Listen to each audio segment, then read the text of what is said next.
to start with. I think all I knew is that I wanted to be my own boss. That was one of the key drivers. And also knew, coming from my background, that applications were really quite a tough thing to manage in enterprises, and kind of bringing those two together was kind of the perfect role for me. This business could go anywhere. We could take it wherever we wanted to, because applications were growing within organizations, and the management of those applications really was going to become more and more of a problem. And yet we had a solution. And I think, still to this day, Camwood in its early days was probably the benchmark and standard for many, many people and many, many companies' processes, because we kind of set a lot of that in the marketplace. Well, there were many, right? So from founding it until I left the company, and it's been since 2008 that I haven't actually worked operationally in Camwood. So it's going to be one of the early, kind of memories. And I think for me, it has to be the time when we won our first large contract. This company had a need to package about 120 applications in a very short period of time. And, in order to meet a deadline that they'd had for something else, they were kind of behind. So we pitched for that business, and all bar a site visit, we'd won it and we were awarded that contract. And I think that for me was probably the most defining moment for Camwood, because I think without it, we wouldn't have been able to accelerate Camwood's growth. And ultimately, it may have affected the journey that it's been on over the last 20 something years. So yeah, probably that one. And also it was a great fun thing to do and be part of. And, we were, just had a great amount of fun doing it, I think, at the time.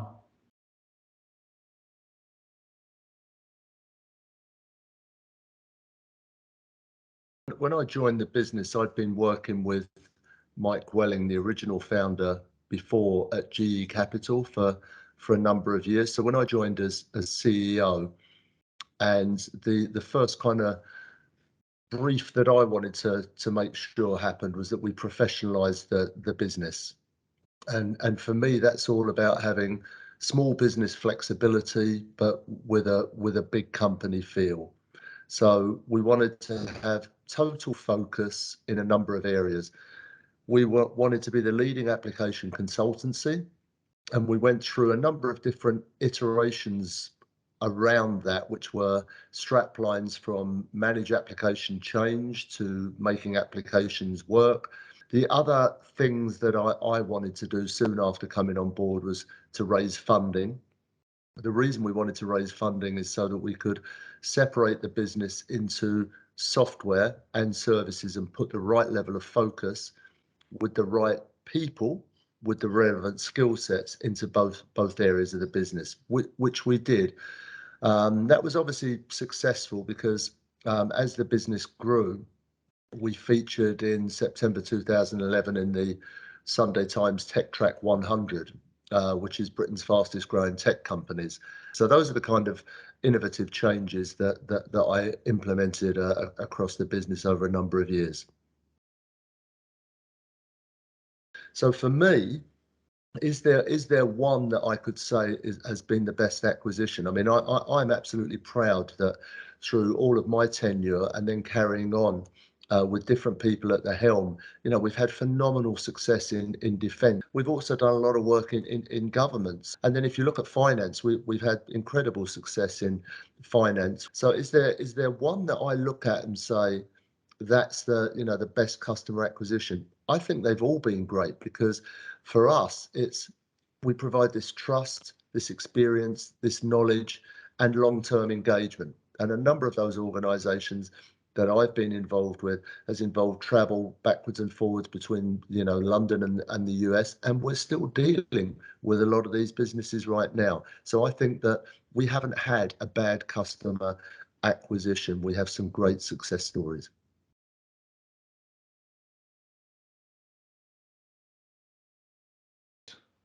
So for me, what attributes do you look for in successful people? I kind of turn that question a little bit on its head and say, what attributes do I look for to make sure that we have people that are successful?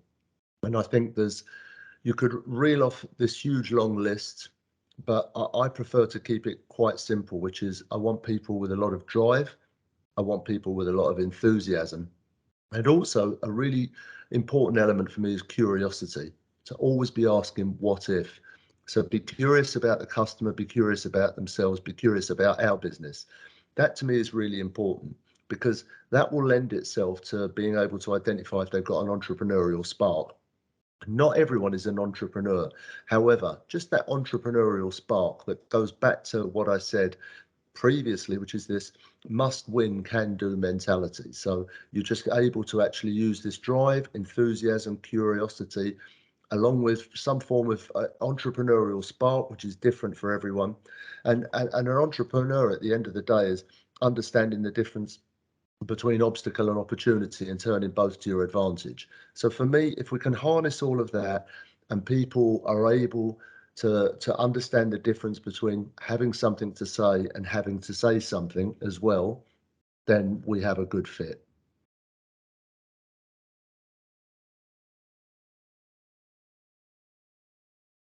So I joined Camwood because I'm very clear on their reputation and the fact that for the last 20 years they've been setting industry standards around application lifecycle management, application packaging and Windows migration. So their reputation is second to none, as is their expertise in their chosen field of excellence.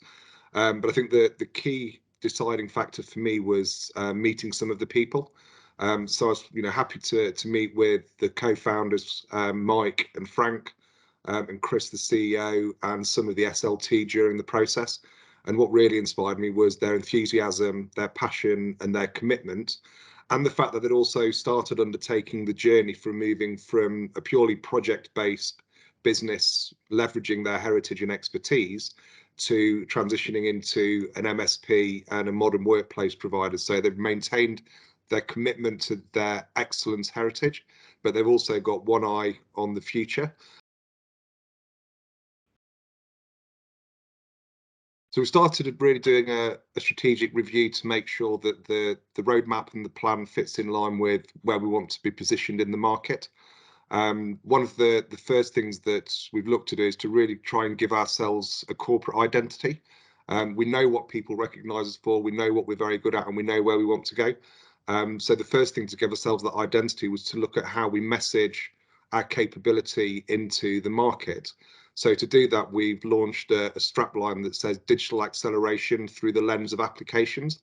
And what that will say to everybody that we engage with, both internally and externally, it's a recognition of digital acceleration, which is our roadmap for the future, which is delivering managed services, growing out as an MSP, delivering modern workplace solutions and flexible solutions to our customers.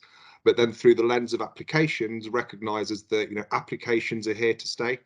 Application lifecycle management with things like Infinity for our evergreen and workplace orchestration toolset, where we automate a lot of historically manual activities, means that we're bringing the two things together.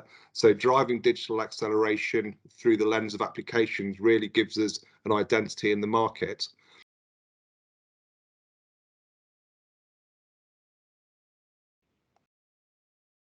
So for the future of Camwood, I see a really exciting and bright future.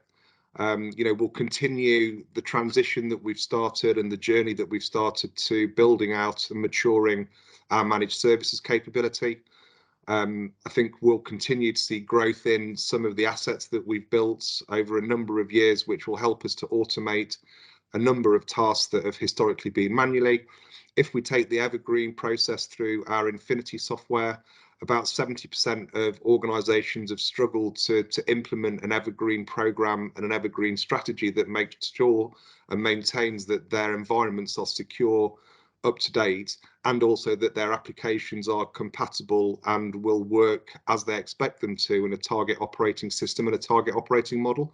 So we see lots of growth around our managed services. We see a lot of growth around our Infinity software, but we also see a big opportunity to automate the packaging and the application lifecycle process for a significant greater number of customers and partners than we do currently.